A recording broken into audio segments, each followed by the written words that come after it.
ലഷ്കറിൽ വീണ്ടും അജ്ഞാതന്റെ വിളയാട്ടം. ലഷ്കർ-ഇ-തോയ്ബയുടെ മുതിർന്ന കമാൻഡറും ഹാഫിസ് സയ്യിദിന്റെ അടുത്ത വിശ്വസ്തനുമായ ഖാരി സയ്യിദ് അബ്ദുൾ അസീസാണ് ഇപ്പോൾ ദുരൂഹ സാഹചര്യത്തിൽ കൊല്ലപ്പെട്ടിരിക്കുന്നത്. ഇതോടുകൂടി തന്നെ അജ്ഞാതന്റെ തോക്കിൻ മുനയിൽ നിരവധി ഭീകരരാണ് സമീപ മാസങ്ങളിലായി തന്നെ കൊല്ലപ്പെട്ടതും.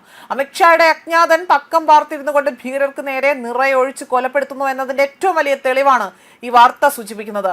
അപരിചിതമായ ഒരു ഹോട്ടലിൽ നിന്ന് ഭക്ഷണം കഴിച്ച് ഇറങ്ങുന്നതിന് തൊട്ടു പിന്നാലെ തന്നെ പള്ളിയിൽ നമാസിനായി തന്നെ എത്തിയ ഈ ഭീകരനാകട്ടെ പ്രാർത്ഥനാ ഹാളിന്റെ കവാടത്തിൽ വെച്ചാണ് പെട്ടെന്ന് കുഴഞ്ഞു വീഴുകയും അവിടെ മരണപ്പെടുകയും ചെയ്തിരിക്കുന്നത്.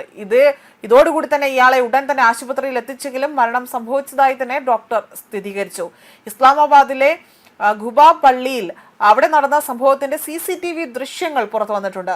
1990 മുതൽ തന്നെ ലഷ്കർ മേധാവി ഹാഫിസ് സയ്യിദുമായി അടുത്ത ബന്ധം പുലർത്തിയിരുന്ന ഈ ഭീകരൻ ജമ്മു കാശ്മീരിലെ സുരക്ഷാ സേനയുമായുള്ള ഏറ്റുമുട്ടലുകളിൽ കൊല്ലപ്പെടുന്ന ഭീകരരുടെ കുടുംബാംഗങ്ങൾക്ക് പ്രതിമാസം പെൻഷനും സാമ്പത്തിക സഹായവും എത്തിച്ചു നൽകുന്ന പ്രത്യേക വിഭാഗത്തിന്റെ, അതായത് ലഷ്കറിന്റെ പ്രത്യേക വിഭാഗത്തിന്റെ നേതൃത്വം ഏറ്റെടുത്ത വ്യക്തി കൂടിയാണ്. ഭക്ഷണത്തിൽ വിഷം കലർത്തിയാണോ അതോ മറ്റ് ആക്രമണമാണോ മരണകാരണം എന്നതും ഇതുവരെയും വ്യക്തമല്ല. കഴിഞ്ഞ 3-4 വർഷത്തിനിടെ തന്നെ പാകിസ്ഥാനിലെ വിവിധ നഗരങ്ങളിൽ വെച്ച് അജ്ഞാതരായ ആളുകളുടെ ആക്രമണത്തിൽ 30-ലധികം മുതിർന്ന ലഷ്കർ ഭീകരർ വധിക്കപ്പെട്ടതായി തന്നെ ലഷ്കർ ഭീകരൻ അവരുടെ വെളിപ്പെടുത്തൽ ചില വീഡിയോ ദൃശ്യങ്ങൾ പുറത്തു വന്നിട്ടുണ്ട്. അതുമാത്രമല്ല, ഈ വെളിപ്പെടുത്തൽ നടത്തിയ ദിവസങ്ങൾക്കുള്ളിലാണ് പുതിയൊരു മരണം സംഭവിക്കുന്നത്. പെഷ്വാർ, കറാച്ചി, റവേൽപിണ്ടി, റവേൽകോട്ട്, മുസാഫറാബാദ് തുടങ്ങിയ ഇടങ്ങളിലേക്ക് ലഷ്കർ നേതാക്കൾ തുടർച്ചയായി തന്നെ കൊല്ലപ്പെടുന്നത് ഇവിടെ റിപ്പോർട്ട് ചെയ്യപ്പെടുന്നുണ്ട്. ഇസ്ലാമാബാദിലെ പള്ളിയിൽ വെച്ചുണ്ടായ സായിദ് അവിടെ പെട്ടെന്നുള്ള ഒരു മരണം അത് കേന്ദ്രീകരിച്ചുകൊണ്ട് തന്നെ വലിയ രീതിയിലുള്ള പരിഭ്രാന്തിയാണ് ഇപ്പോൾ പാകിസ്ഥാനിൽ ഉണ്ടായിരിക്കുന്നത്.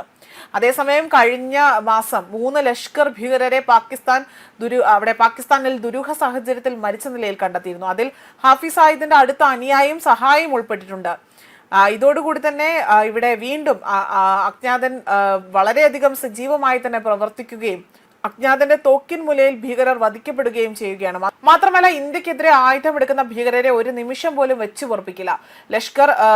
അതായത് ലഷ്കർ തോയ്ബയുടെ 3 ഉന്നത നേതാക്കൾ സംശയാസ്പദ സാഹചര്യത്തിൽ കൊല്ലപ്പെട്ടതായി റിപ്പോർട്ട് വരികയും അതിൽ ഹാഫിസ്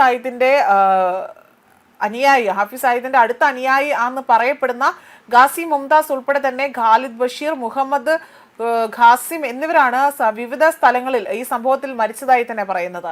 പാകിസ്ഥാനിലെ വ്യത്യസ്ത സ്ഥലങ്ങളിൽ ഉണ്ടായ പ്രത്യേക സംഭവങ്ങളിലാണ് ഇവർ മരിച്ചതും. എന്നാൽ മരണങ്ങളുടെ യഥാർത്ഥ കാരണം സംബന്ധിച്ച് പാകിസ്ഥാൻ അധികൃതർ ഇതുവരെയും ഒരു ഔദ്യോഗിക സ്ഥിരീകരണം നൽകിയിട്ടില്ല.